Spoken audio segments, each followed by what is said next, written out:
Hello, and welcome to the Flatpacked podcast. I'm Wesley James. And I'm Kevin Deers. Together, we explore the world of renovations and how flat-packed furniture giants IKEA have revolutionized the remodeling industry. Let's get started. Good to see you guys. What's up? Yeah, man, it's good to see you. This is Kevin. Hey, how you doing, Charlie? Good, man. How you doing, Kevin? Doing good. Thanks for doing this. Nah, thanks for having me. I'm honored. I can see that you're sitting in front of your garage cabinets.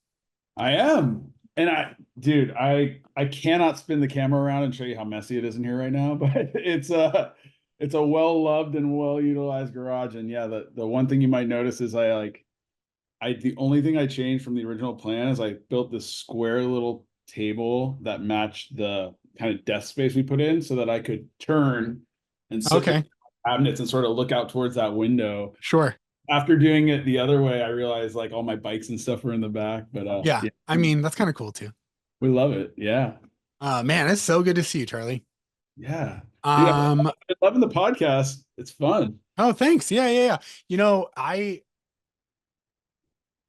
think that this still rings true, maybe even more now that we're doing the podcast. But like when I started it, I thought like, what kind of a ridiculous thing to base a whole podcast on the work that I do. But there's so much involved in it, right? It's not just like, all right, and now we're going to talk about this other installation that Wes did.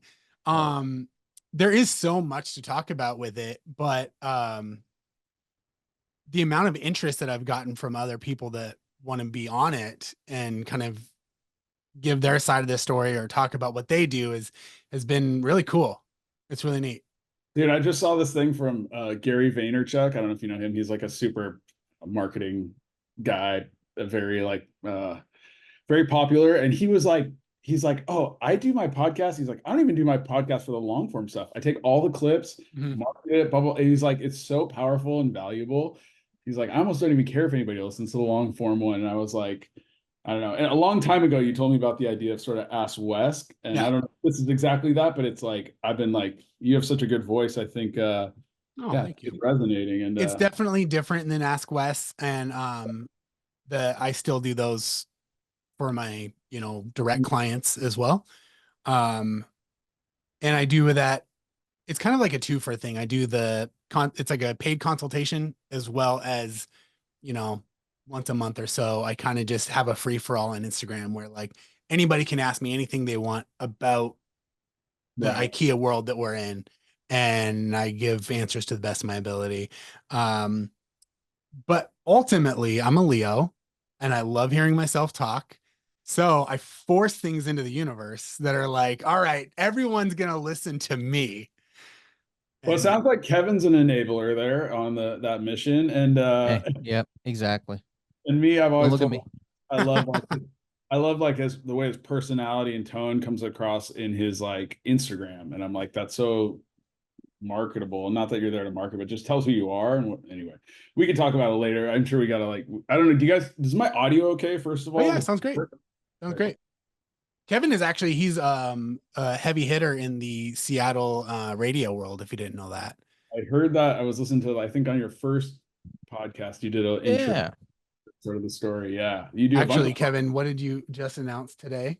Radio? So I, along with the music stuff, I work at the NPR station in Seattle, and today, breaking news, I got to break the news that Biden was resigning from everything. So it's just like, all right, we're gonna go to special coverage from BBC, and so, but it was just like, damn, all right, this is all on me. It all happened really quick. I got like a call from our news director and all these people, and I was like, all right, guess it's on me. Let's go. Pretty cool. Yeah, historic day, I guess. We'll see. Yeah. What I would love to do is first talk a little bit about how you and I met. Cool. Our history and your background, and then talk about how we've worked together in kind of multiple ways for not only in the furniture world, how we met, but also with the trajectory of my career now. Yeah, totally. So for those of the listeners who don't know, I used to build furniture. Are we recording this whole time? Yeah, bro. This is live? Hell yeah. I hear that on podcasts once in a while. It's organic, baby. Oh, let me get my radio voice warmed up. Okay, cool. Well, let's go. I'm excited. Yeah, let's get it started. We're like 10 years in, dude. I've known you for like 10 years. I was trying to do the math. It's at least about that long. So Yeah. I think almost exactly 10 years. I was actually telling Kevin earlier about my work that I had done with spy sunglasses, or is it called spy optics? Yeah, and spy optics is what spy optic is what they Oh, would prefer spy everyone to optic. call it. But yeah, spy. Most people. Sure.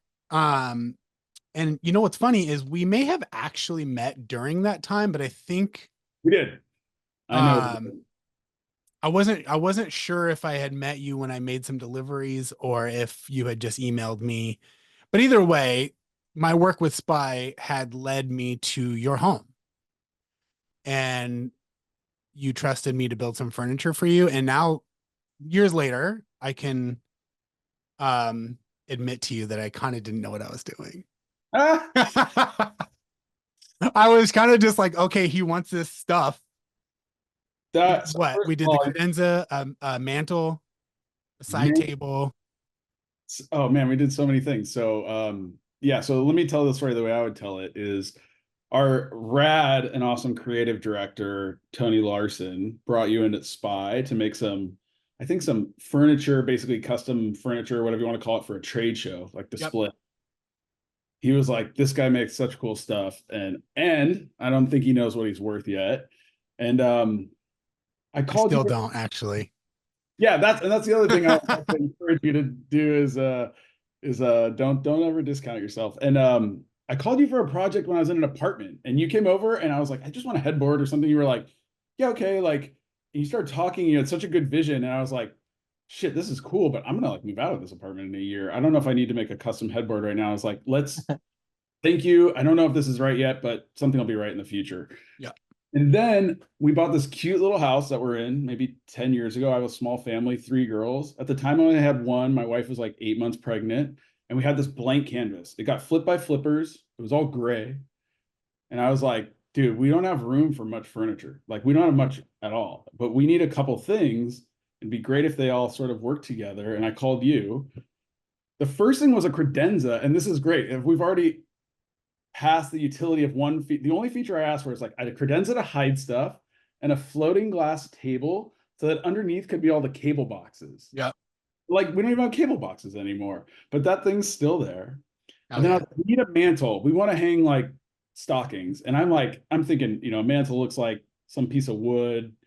Maybe it looks like something you got off the beach. And you're like, dude, I want to do a hunk of steel, put it off center. It's going to look like this big bar of steel is floating right in the middle of your fireplace. And I was like, that is so cool. I was like, I hope my wife is up for this. And you're like, I'm going to oxidize. We had I forgot when we say go one step back. The only thing I had was one painting from a friend, and that was hanging on the wall, nothing else. Yeah. Like, I'm going to make the glass match the green in the painting. I'm going to oxidize this big hunk of steel so it matches.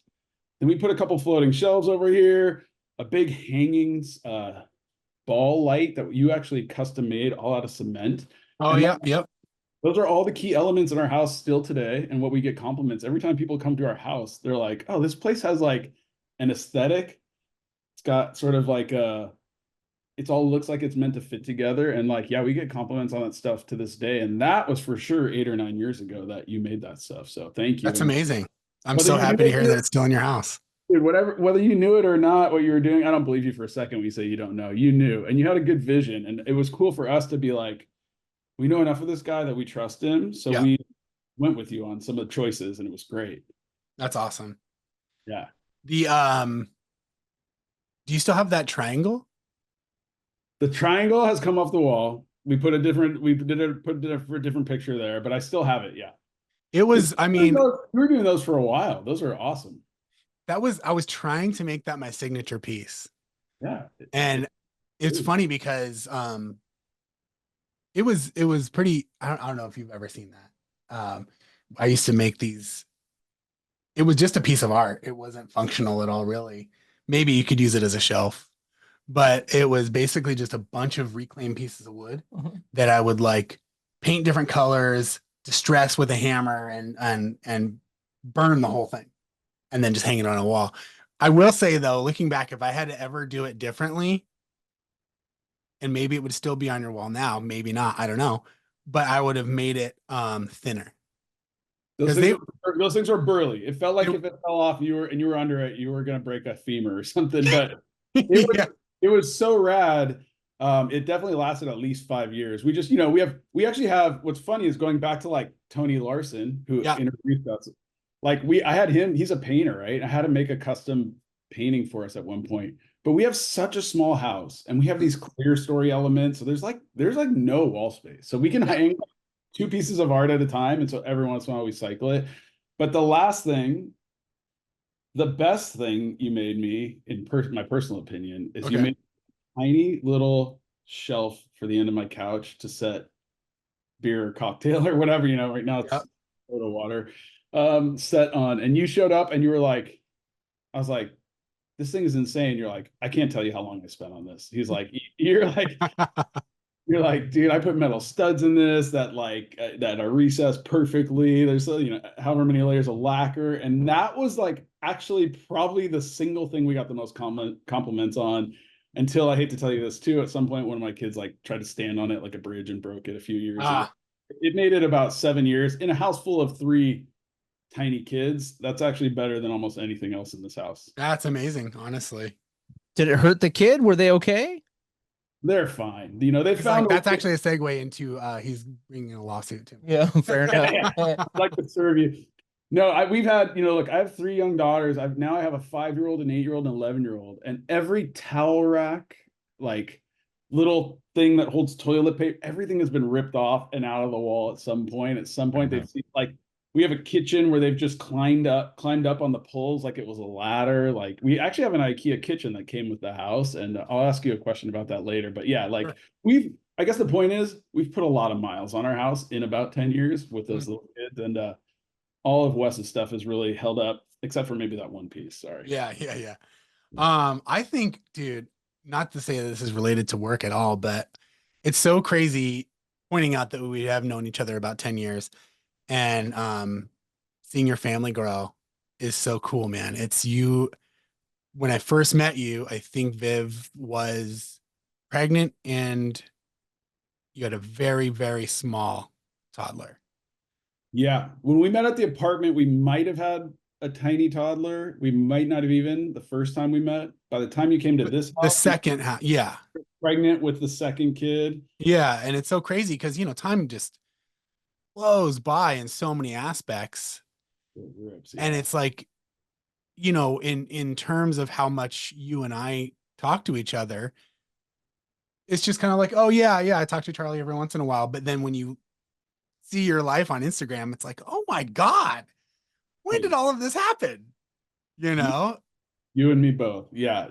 All the cliches about it speeding up are true. And I'm trying to just live in that moment of like, it's going to be different. We're going to blink and it's going to be gone or different. And like, just trying to enjoy it. Even when the really cool drink element breaks because they're messing around, like you got to be like, all right, this is just part of life.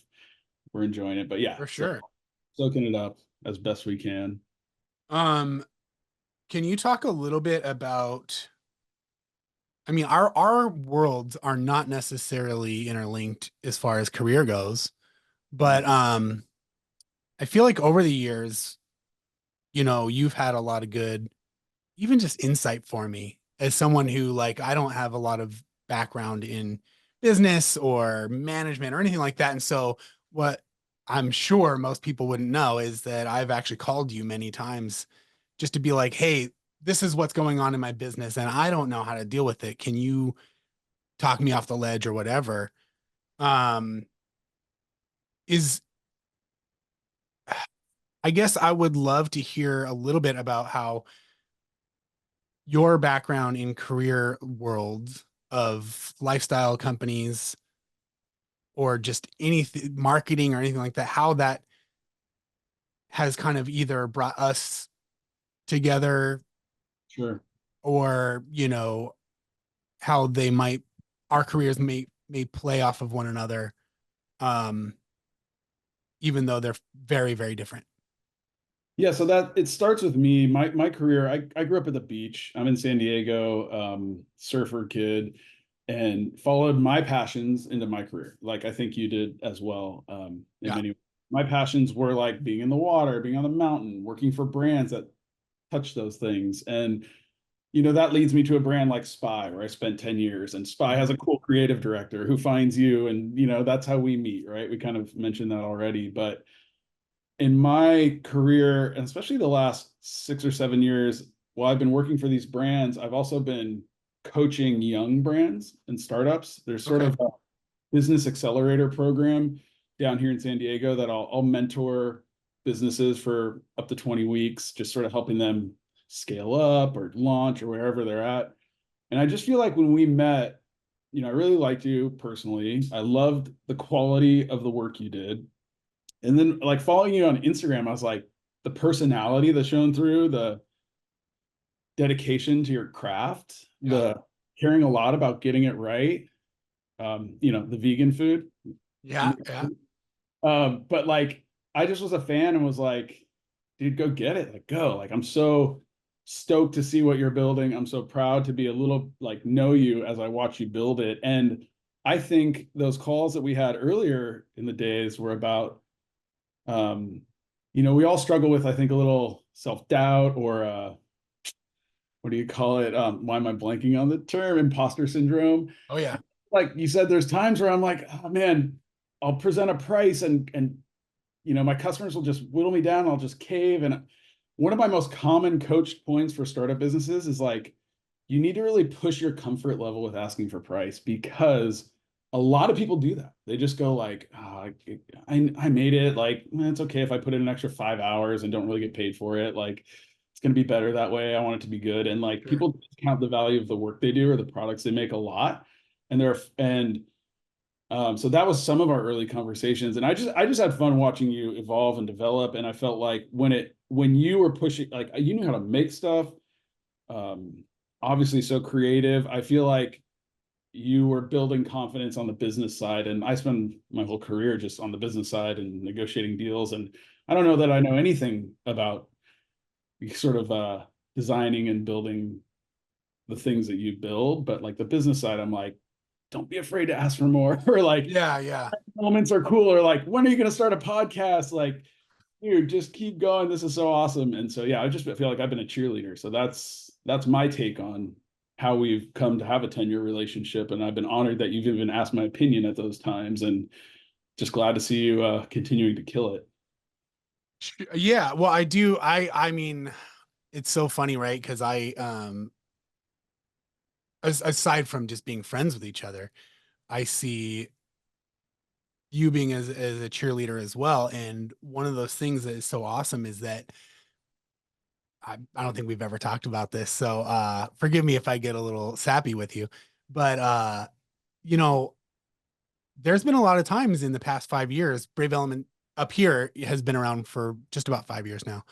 And there's been so much doubt and so much struggle and everything like that. And there have been times where I've looked back at conversations with you and I'm like, Charlie thinks I'm doing something right. So there has to be something to that because I respect your opinion so much. And believe it or not, that has kind of got me through some hard times, man. So I very much appreciate you being a cheerleader.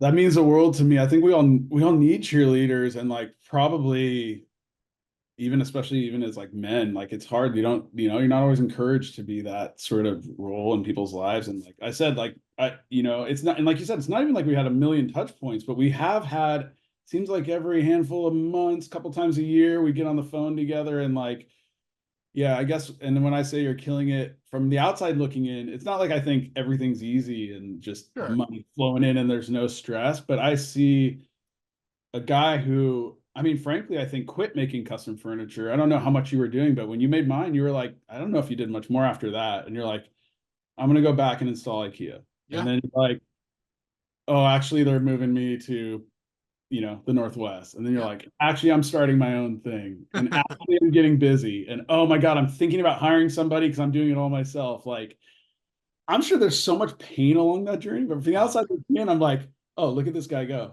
boom, boom, boom, you know? Sure. I knew more people in the Northwest to refer you to. And, you know, even like down, like whenever anybody's like talking about redoing a kitchen or anything, I'm like, whether you can work with this guy or not, you need to like follow this guy, see what he's doing, see about the passion and energy he's putting into it, how he's getting it done. Because Sure.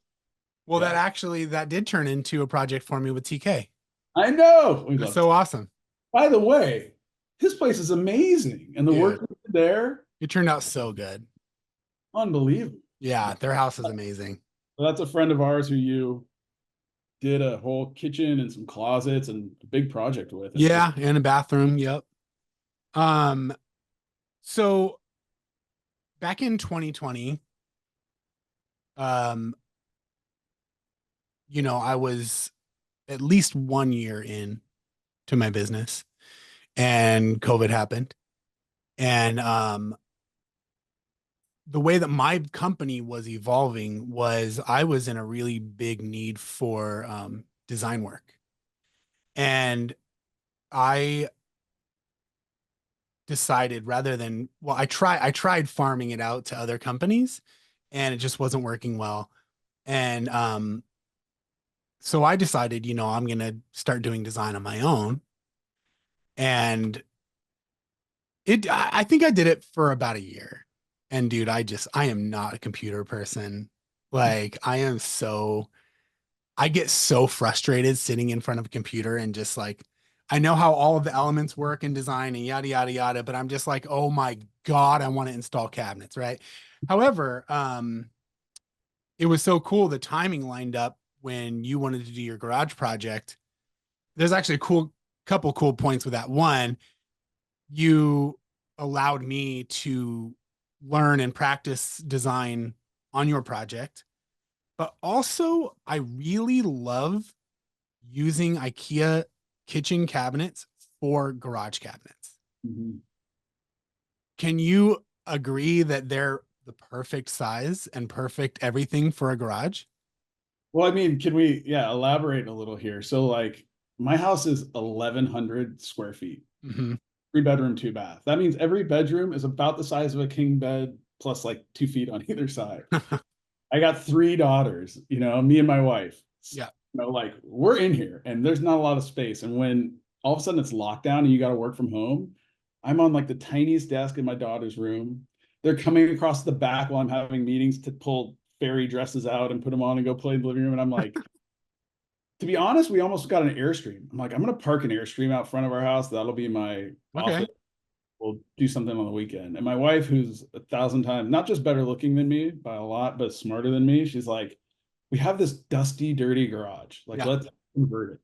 And what's interesting is down here in San Diego, where we live, I think like 6 or 7 or 8 of the garages are out of 10 are converted in such a way where like nobody's putting a car in them. And we hadn't. So I was like, okay, so we knew we were going to epoxy the floor. We were going to kind of finish it. And then it's like, our house is so small. I used to say, like, if you bought a jacket at the store, you came home, you had to throw out a jacket. Like, there's no room for anything. Yeah. So we're like, where is all our crap going to go? And I was like, Wes, like, I know you're up in the Northwest. What do I need to do? I need all sorts of cabinetry. And you're like, I got family down there. I was like, I can measure it. Can you tell me what to do? And you're like, I got family. I'm going to come down. I'm going to measure it out for you.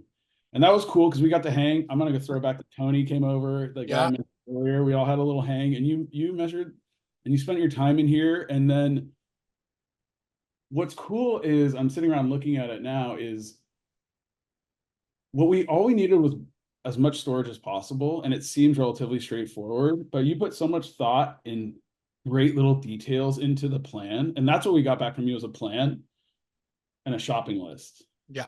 You told me, I have confidence in you. You can build this. You're like, if you need help, you're like, I gotta go back and do my deal. Yeah.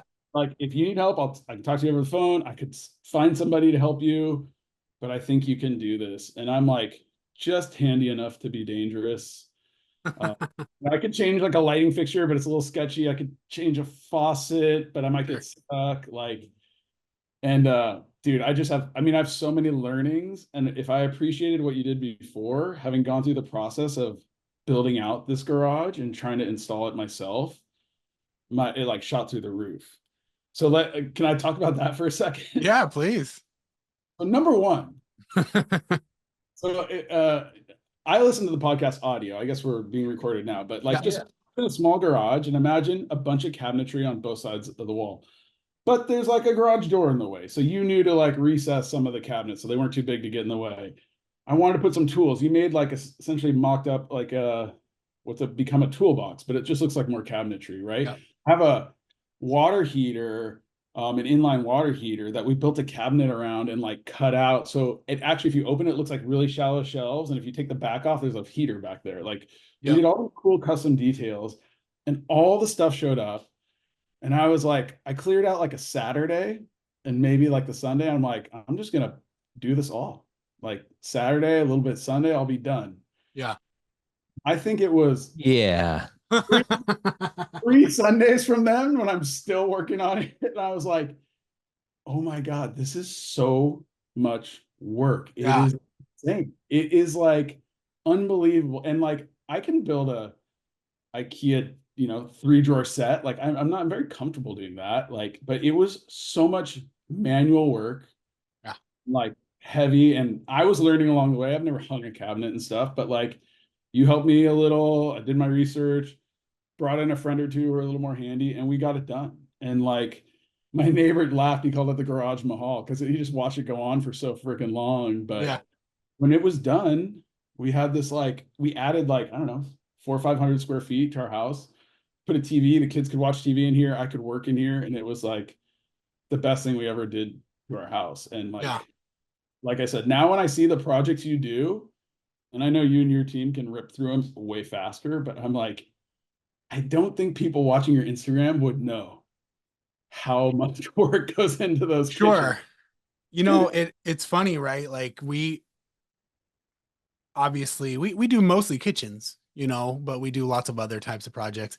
And what's funny is where I feel I'm different than most installers, especially in the IKEA world, is I don't work very fast. I'm actually extremely methodical, and I've had comments from clients before saying, I kind of feel like every time I come check on you guys, you're just standing there looking at the wall. And I'm like, yeah, dude. But also like, I don't really make many mistakes either because I'm just but anyway, most of the time, even though I can look at my work and say, I'm not working very fast, I'm working more smart than anything. More often than not, clients who don't really know anything about the cabinetry world, I'll have like 4 cabinets up and they're like, oh my God, you guys are so fast. And I'm like, do you actually think so? Or are you just excited? Because I feel like this is going really slowly. But at the end of the day, if you think about it, most of our kitchen projects are done within 4 or 5 days. And you've seen on Instagram, I mean, we do some pretty custom stuff with the IKEA cabinets, Well, I also learned that nothing is flush in this world. You think you're gonna put a row of cabinets up on that wall because it's flat? That wall's not flat. No. You think it's 8 feet across at the header all the whole way? That's not true. Like no. You have to start going like, do I want it to be like exactly plumb and like level, or then I can see a gap, or do I like sort of?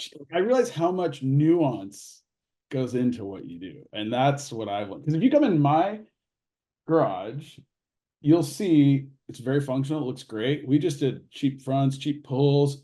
I built it. Like there's a million little gaps and stuff. So that doesn't really matter for us in our garage. But I do realize like, wow, when I see one of those finished perfect kitchens that you do with the amazing fronts and the pulls and like everything's flawless, I'm like, that is a lot of attention to detail that you still, while you may not feel fast, I'm sure you're going fast because you've done it so much that you know how to get things going. It is like much appreciated. And if you have any customers who think it should go faster, just fast forward to this part of the podcast and have them call me because, man, it's a lot of work to get all that stuff done. It is a lot of work. And fortunately for my clients, I am an absolute psychopath. And it's all I can ever think about is how to get better and do my job better. And, I obsess over it.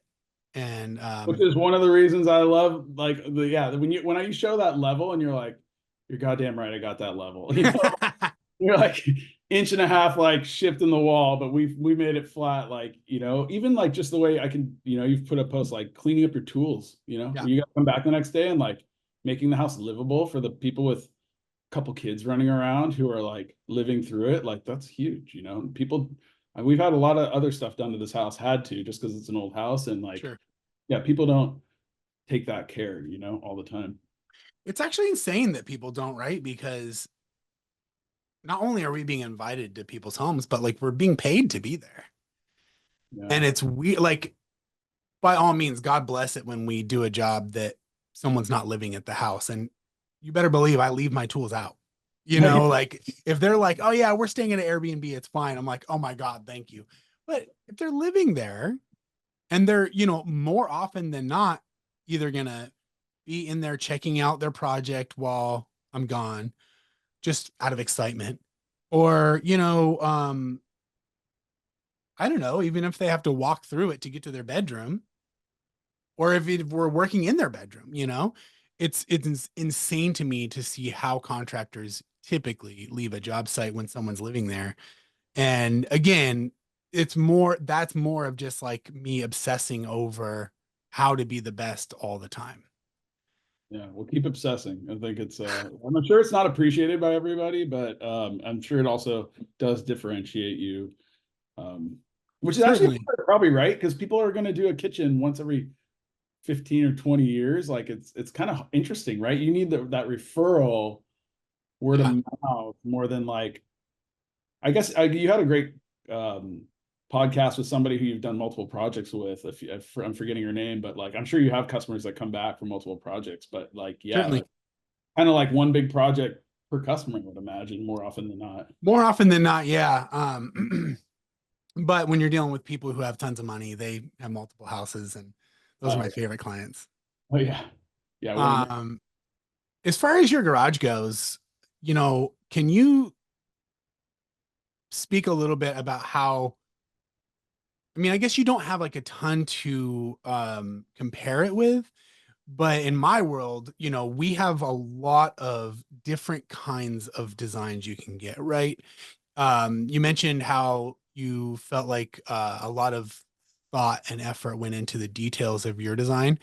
Um, and I personally see so many designs for kitchens or closets or whatever that really leave a lot to the imagination. And something that's frustrating for me about that is as a cabinet installer, I don't think that anything should be left up to the imagination, right? I want to know that the customer signed off on this is what I want it to look like, and then I produce that. And can you speak a little bit about how like how much easier that made your project rather than if you had something like an idea to go off of and you didn't necessarily have like a detailed shopping list to work with? Yeah, I think for us the project was like, we need storage.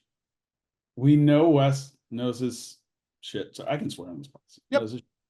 And we trust him. So you came to the space, which was great, and it was like, okay, there's a thing over here we got to build around. I don't know how to do that. Here's where the washer and dryer are. I'd love to put my tools here, but I don't know what that means. Like, I needed to leave a little space for a board rack because I like to surf. I needed some sort, you know, and you're like, okay, we're gonna do these parts here, blah blah blah. And then what we didn't get to, and maybe this was, I didn't realize I was such a experimental partner of yours because your furniture was amazing that you built before, and you went home and I think you built it on CAD or whatever and Mhm. designed. You sent us a 3D rendering of the garage, and we were like, dude, this looks amazing. And we were just sitting on a dusty, gross old garage, Yeah. and saw on that paper was so exciting. And then we started the project of finishing it with some people came here and did all the finishing before we did the cabinetry and Yeah. the table, the desk and things that we installed together. But like, I guess what we hoped for in a vision, we knew we could trust you. So we didn't have to go like, we made a Pinterest board, you know, we were like, just here's the elements that matter to us. And we knew we were in good hands. And that happened with our furniture too. When we knew you less well, we had done less projects Sure. together. And like, I would advise anybody who would be listening to this and about to do that, embark on that project, is like, please talk to the guy who's built 1,000 kitchens and like can tell you why you do want the pay a little extra for the charger plug at the back of your top drawer, or or why you shouldn't have your spice cabinet up against or whatever. I don't know what you bump into that you save people from, but like, yeah, I always love feeling like I'm also in sales. My whole career was usually in sales, and like I always kind of joke that like I didn't like the sound of being like I'm in sales because it sounds like somebody's trying to trick you into buying something you didn't need. But Yeah. really, that whole career is just finding somebody going, okay, you need some version of this. I think I have the best one. Let's try and do it together and hope you're happy at the end. And like, as a salesperson, I love being sold. Tell me why the best idea is to put the toolbox elements over here under the window versus on this wall and stuff. And like, you had a point of view, which was really valuable. And that was our experience. So when we put it together and everything did come together, despite a few little gaps here or there, it just looked beautiful. And like, we were just so happy. We had more storage than we ever had. It was super functional. And it was like, glad we listened to Wes. We didn't, we didn't have to. Everybody hear that. He's glad he listened to Wes. Yeah. I swear, I'm not getting paid to do this either. I do believe it wholeheartedly. Like, yeah. And I think the hard part is from a customer's point of view. Yeah. If you haven't worked with somebody and you don't know them and you're not sure they're great at it, it's like, there can be question marks. If you had a shitty contractor, yep, you're like, oh man, the last guy felt like robbed me blind, left my house messy, and didn't really do what I wanted to do. Like, it can be hard to have that trust, I guess, especially if you're like, and I don't understand enough about how this all works. But if you can get somebody you trust and kind of go, here's what I need it to do and have, please help me fill in the gaps. And I'm even like, tell me where I'm wrong on my first thought, Yeah. Like, no, your stove shouldn't be there. You want it here because there's some sort of little triangle between the kitchen, like the stove, the sink, and the fridge. You need to be some geometry you want. Like, this stuff that I would never know. So totally. Yeah. We do. It's interesting because most of our clients have gone down the remodeling world a few times already. By the time they get to us, they're on their third or fourth house. It's not their first rodeo, and from my perspective, that's either a really good thing or a really bad thing. It's really good for people who have done their research and maybe have been following my Instagram page for a few years and just kind of rightly so blindly trust that I'm going to do the best job out there. But there's a small handful of people that's earned trust. They have followed your account. They've earned that trust. It's not blind trust, but I hear sure. But we do have a small handful of clients every year that maybe just kind of randomly landed on us from Google, or maybe it was even a referral from someone, but they didn't really ask a lot about it. And and then I kind of show up to their house for a consultation and they're like, what? This guy is like, he's just like, who is this gorilla showing up to my house dusty as all hell? Big guy, got the tats, like, yeah. You're such a sweet, nice guy, but I can see that. Wait, well, yeah, and I'm interrupting you, but tell me the worst thing you've had to talk somebody out of, and whether you were able to or not. Somebody want to put a hot tub in the middle of their kitchen or something? Like, what? God, man, I wish that I was prepared for that question because I could talk about that for hours. The absolute worst, I don't know, but I will say, up until recently, I mean, I've really lucked out with super talented designers that are on my team now. A really great operations manager. My dad is my installation partner. Nowadays, there's a lot of talent that comes before me so that by the time I show up, I don't really need to talk anyone out of anything anymore, which is great. It's a great place for me to be in. I can just kind of show up and be like, wow, everyone did their job, to where I can just now do mine. But I will say I have countless war stories from when I worked for IKEA. Because man, they had one of the biggest issues with them is that, well, back then it wasn't IKEA itself. They they had an exclusive installation partner that I worked for. But they, work together. So we're just going to say IKEA.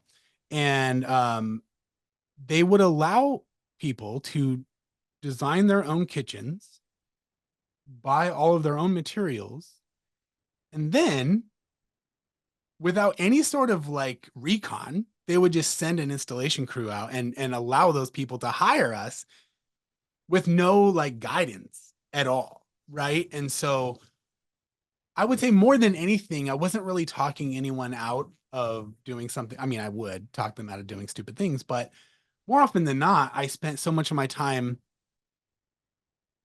convincing them that their design is wrong, how to fix it, and why they should trust me instead of this huge corporation that they bought this stuff from saying, we're the best at this. You should talk to us or whatever. And it was also my first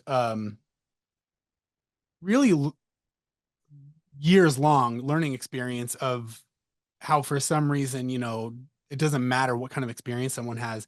Designers are usually a lot more trusted and respected than the labor force, which is installation. And so taking how I look into account, the fact that I've never seen these people before ever until I'm showing up to do their installation.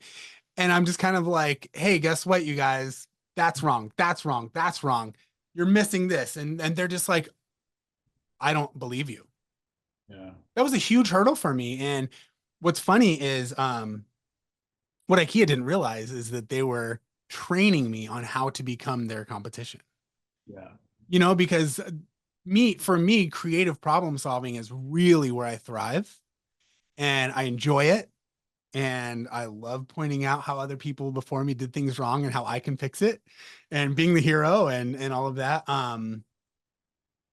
So yeah, I've spent most of my time convincing people that they should trust me a lot more than saying, oh, you want to do this really weird thing in your project. I don't you think you should do that. Most of that is all done in the design process. And a lot of times when I was personally designing, if I got too much resistance from anybody, I would just kind of be like, you're better off with someone else. Actually, I do have one story about this was not my design, but this was through Brave Element, and it was a wardrobe that we did. It was through an interior designer. Maybe she's an architect. I don't know. Anyhow, she presented us with this installation and this closet. It was really cool. And we did it. It turns out amazing. It was with this slanted ceiling. And they wanted wall-to-wall, floor-to-ceiling wardrobe cabinets with gigantic doors that were 30 inches wide by 80 inches tall. And I was just like, dude, those doors are going to fail. I don't think you should do that. You need to have there's a reason why cabinet companies will only make 24-inch wide doors maximum, or they won't warranty it, right? And there was a lot of resistance from the designer to my operations manager because she kind of is my liaison with most of those things. And so eventually I came in and I was like, all right, you guys, the boss is going to talk about this with the other boss, right? Let's get to the bottom of this. And I went through this really long and arduous process of like, the hinges can't take this much weight. The door manufacturer won't warranty it, yada, yada, yada, yada. We spent like a good hour talking about it. Next day I get an email back saying, we just really want those wide doors. And so I made them sign something saying that it's going to fail and it's not my responsibility. And they were just like, yeah, let's do it. And I mean, it looked beautiful. It really did. But I would say within a month, the client was emailing me saying, hey, this door is like sagging and it won't close. And I sent the email correspondence and I'm like, yeah, do you remember this? They're like, yeah, I guess we didn't really think it was that big of a deal. So I went over and I adjusted it one time. And then I got another email a few months later, and I'm just like, sorry, dude, I can't just live at your house adjusting doors that I told you weren't gonna work. Um, I wish I had a more fun story, but that's like the worst that I've had in my company. That's good enough. I'm sure. I like the story though. That's the larger issue is just winning the trust from the get go, and yeah, Totally, totally. It's I mean, it's also like you got to think like you're spending tens of thousands of dollars with someone that you've never really met. It's a big trust thing, you know? Um, and to that point, I really love being invited into people's homes and having that trust from them, even if I had to earn it from them, and making sure that they know at the end of the day it wasn't in vain and I produce the best product that I can. And I kind of joke around that like I started this business to make friends. Um, but I really have made a lot of friends with clients, and I can't help but feel like some of that is based on, I mean, of course, who wouldn't want to be friends with me, right? But I really feel like so much of that is the fact that we kind of got through these hurdles together. We built some trust, and I helped make their house a livable home. yeah, you're not just handing them a coffee one day and then they're moving on. You're like, yeah, we're rolling up our sleeves. We're climbing this mountain together. Yeah. All is all done. If you're happy and I'm happy, like we've won. And yeah, for sure. It's really amazing. And I think that you and I have a really good amount of that as well with, you've mentioned a few times in this podcast that, you guys had some trust with me with work that I've done through Spy and maybe early on in your house. That is something that I really, really keeps me going. Yeah. And I view, for better or worse, I view what I do as a lot more than a career, just a business, just a job. It really is my passion. Obviously, I made a podcast about it. It's all I could think about all the time, and I really do love it. Um, and I think it's more than just, hey, I'm a woodworker, I'm a cabinet builder, whatever.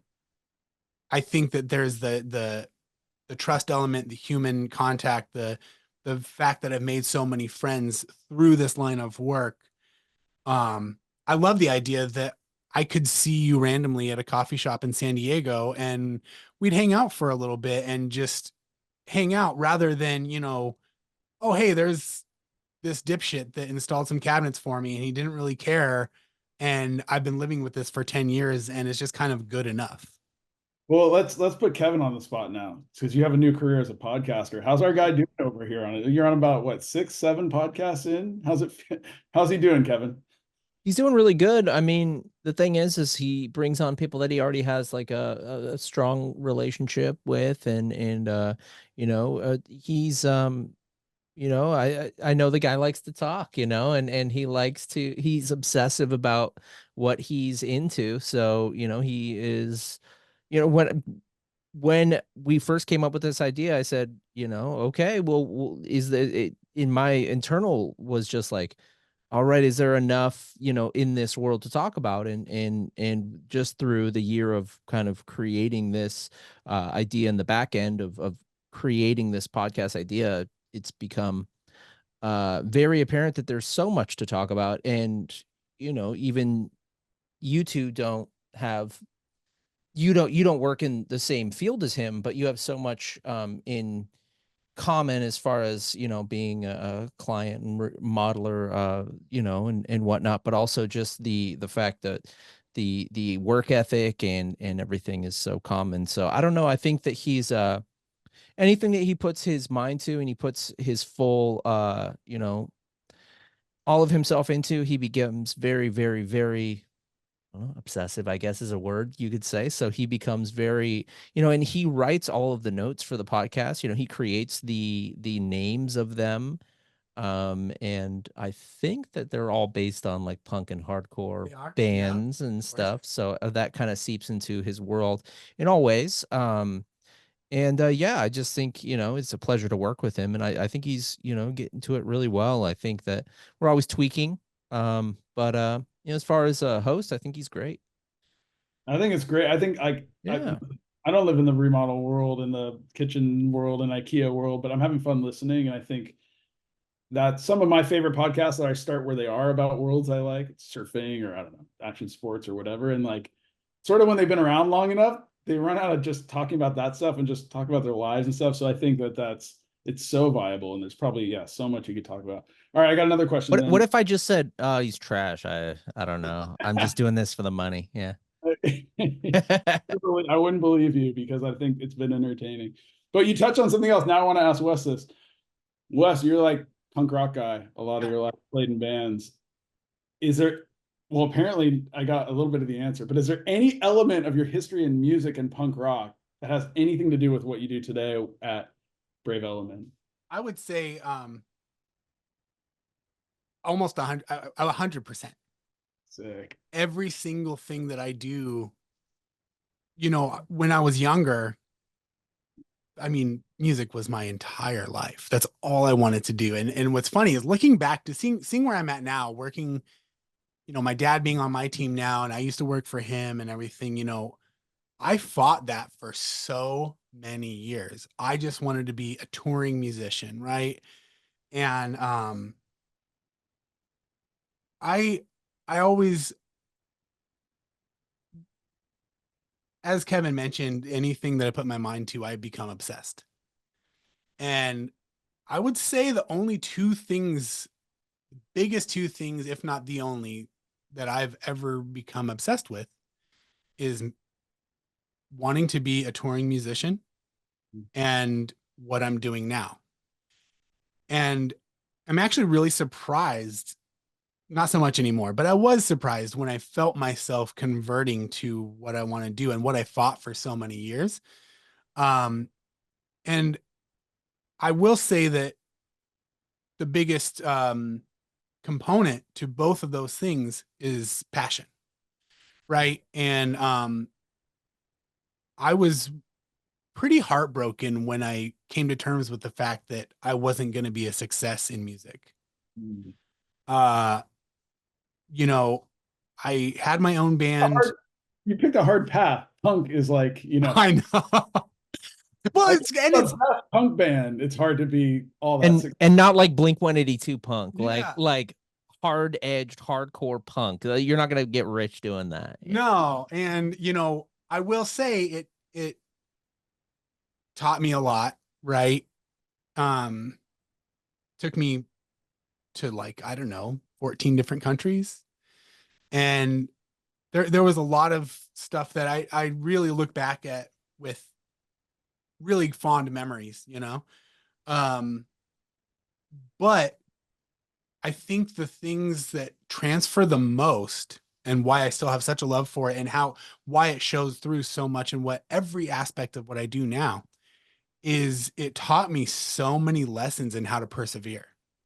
Because being in a punk band that nobody likes, touring through the different countries, different parts of USA, and not making any money, you find yourself in situations that you are forced to either get yourself out of or fold under. And I mean, there were times that we were broken down. Our van was broken down in the middle of nowhere in Monterrey, Mexico. Our van was broken down of course, this could have been worse, but it was in Switzerland. It was like a pretty beautiful place to be broken down.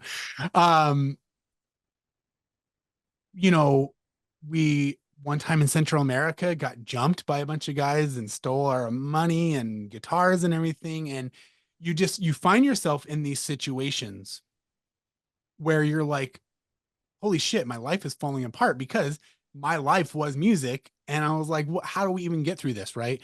And there's a countless amount of lessons to be learned in my, 10 years of being a touring musician, or my attempt at it. And now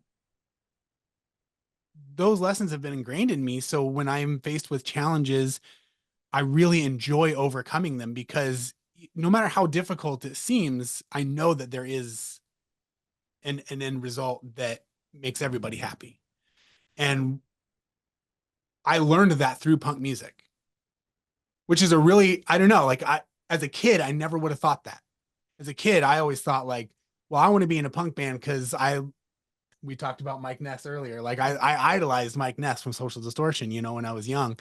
And I just thought like, oh, he's so cool and everything. And looking back at it now, I never really would have guessed that the lessons I learned through punk music is what is making me any success that I have now through my company, is because of those. And I learned the DIY culture and how to just create shows out of nowhere when no one wants to give you a chance. And you say, okay, well, we're going to set up in this parking lot with a generator and just force it to happen.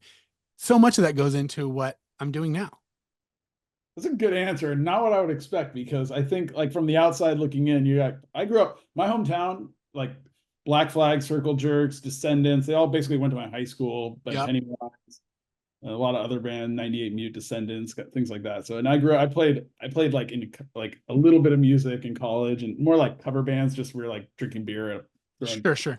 frat parties or something. But yeah, I think you punk on the outside is this like rough aesthetic, kind of fuck you attitude. And then you look at your business where it's like getting everything dialed in perfect, customer service oriented, finished work. And like that at first doesn't align. But the thing about the struggle of finding your way through it, like that totally resonates. And then maybe when you're trying to get in a set of cabinets to align so a countertop can float on top of it level, it's not as bad as being broken down in Monterrey, Mexico, I guess, and not It's knowing where true. the steel is going to come from.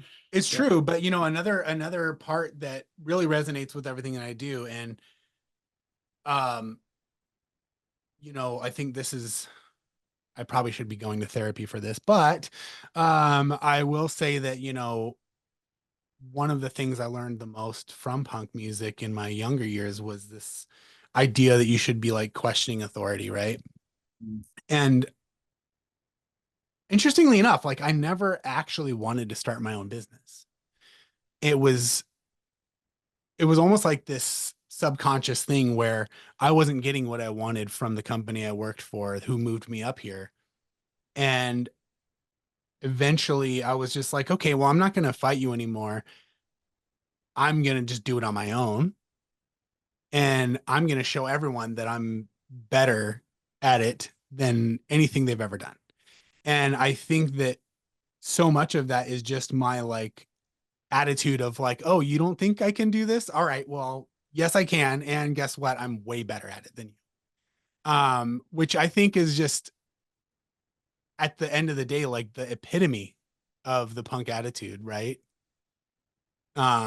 That's this ultimate, it's weird like that. I wouldn't have thought, but you're right. The ultimate self-expression is like, go do it yourself, go into business yourself, be like, screw you, I can do this better, it'll be cooler, and I'm gonna totally. And it's one of the things that I love, one, about what we do, about what I do, my business, but also just kind of the way that society's changing a little bit and giving a little bit more open to all kinds of different personalities. But I don't think it's any secret that, for better or worse, when it comes to business, I am just the person that I am, right?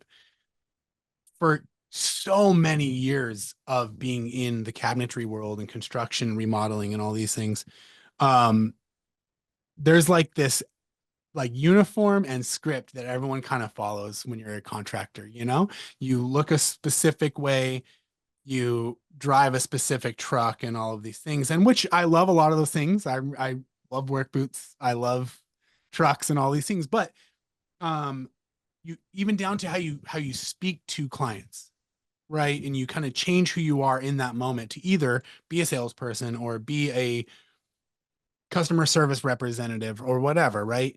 And one of the things that I'm so proud of is when I come into someone's home, I'm not talking to them any differently than I do to you or Kevin or my dad or whatever. We're all people, right? And I think that that is a huge difference in what makes Brave Element who we are, as opposed to just another random cabinetry company.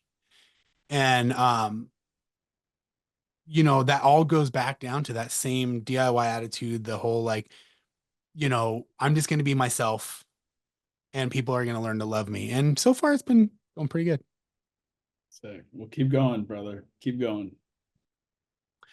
Well, do you have anything else to add? No, man. So like I said, honored to be here. Thanks for having me. I hope it was fun for you. Super fun to me just to connect and chat about these things. And I'm still down here in San Diego watching, rooting, cheerleading, and I do look forward to our paths crossing again soon in person. So Me too, man. Kevin, I hope I meet you one day too. Yeah, it was great to meet you. Yeah. Thank you very much. Well, thanks so much, Charlie, for being on the show, man. As I said, I have a pretty sappy connection with you that I just feel so honored that you're even part of this. So, thanks so much. All right, brother. And that's it. Take care, man. Thanks for hanging out with us on the Flatpacked podcast, produced by the one and only Kevin Years. Music provided by Alex Jacobelli of Sun 6 Studios. If you'd like to be on the show, or if there's a topic you'd like to hear us discuss, shoot us an email at theflatpackedpodcast@gmail.com. See you next time.